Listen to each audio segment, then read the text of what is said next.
तो हर बीतते दिन के साथ ईरान और अमेरिका में जंग की आशंका बढ़ती जा रही है और अमेरिका युद्ध के दूसरे राउंड की तैयारी भी कर चुका है।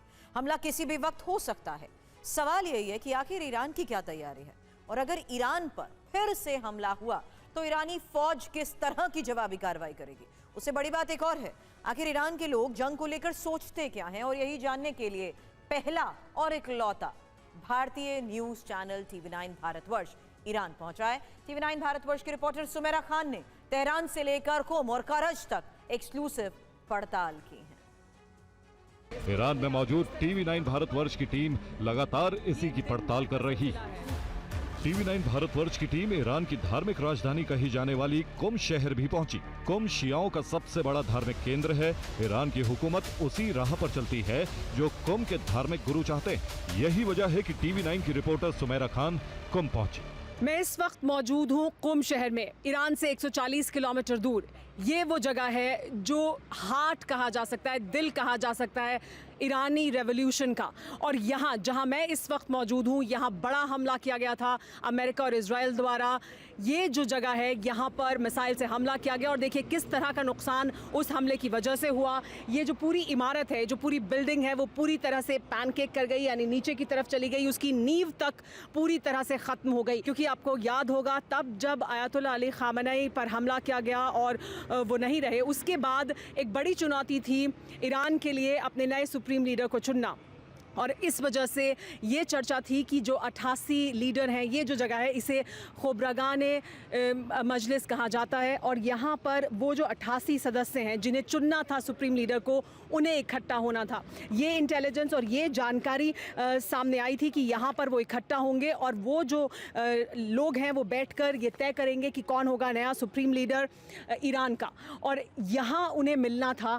ये जानकारी जब सामने आई तो उसके बाद यहाँ पर हमला किया गया। हालांकि वो जानकारी सही साबित नहीं हुई, वो इंटेलिजेंस इनपुट सही साबित नहीं हुआ और इस वजह से यहाँ पर वो लोग इकट्ठा नहीं थे। ईरान के सुप्रीम लीडर को चुनने में कुम शहर बहुत बड़ी भूमिका निभाता है। अमेरिका के हमले के बाद कुम बहुत ही क्रोधित है।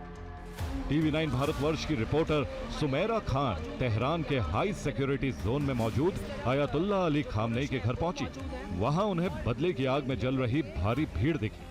ये जो रास्ता है ये जाता था आयतुल्लाह अली खामेनी के घर पर। हालांकि अब वो कंपाउंड जाहिर सी बात है नहीं है, लेकिन ये वो जगह बन गई है जहाँ पर आकर उनके लिए जो अपना गम है वो जाहिर करने के लिए लोग यहाँ पर रोज़ आते हैं। ये सिलसिला इसी तरह से जारी है, दिन और रात पिछले 62 दिन से लगातार इसी तरह से यहाँ पर लोग पहुँच रहे हैं। लोगों को एक लगता है कि कभी भी हमला हो सकता है, लेकिन उसके बावजूद उनका ये कहना है कि वो इसी तरह से यहाँ आते रहेंगे, इस डेमोन्स्ट्रेशन का हिस्सा बनते रहेंगे और अपने गम को जाहिर करते रहेंगे। TV9 भारतवर्ष की संवाददाता सुमेरा खान की ये रिपोर्ट इस बात का सबूत है कि अली खामेनी की हत्या के बाद ईरानी जनता न सिर्फ एकजुट हो गई है बल्कि अमेरिका को सबक सिखाने के लिए तैयार है। ये देखिए, अब यहाँ ईरान का जो नेशनल सॉन्ग है वो प्ले किया जा रहा है, तो हम कुछ देर के लिए इसे सुनते हैं और फिर हम इसके बारे में आपसे बात करेंगे।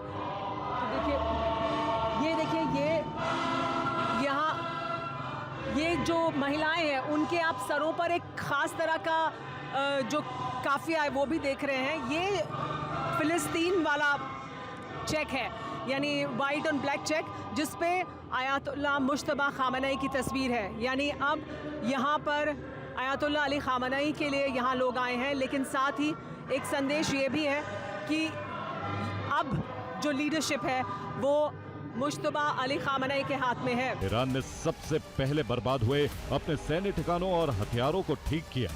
उसके बाद अब तेजी से सड़कों, पुलों और इमारतों को दुरुस्त कर लिया।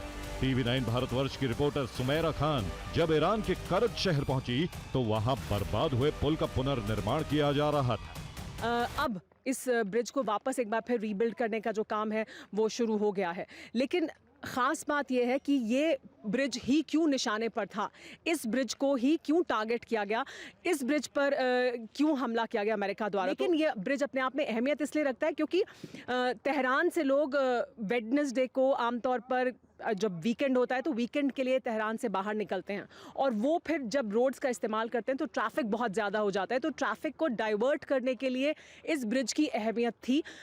ये अपने आप में एक इंजीनियरिंग मार्वल भी है, क्योंकि ये हाईएस्ट ब्रिज है यूएई, ये जो अरब कंट्रीज़ हैं उसमें ये हाईएस्ट ब्रिज है।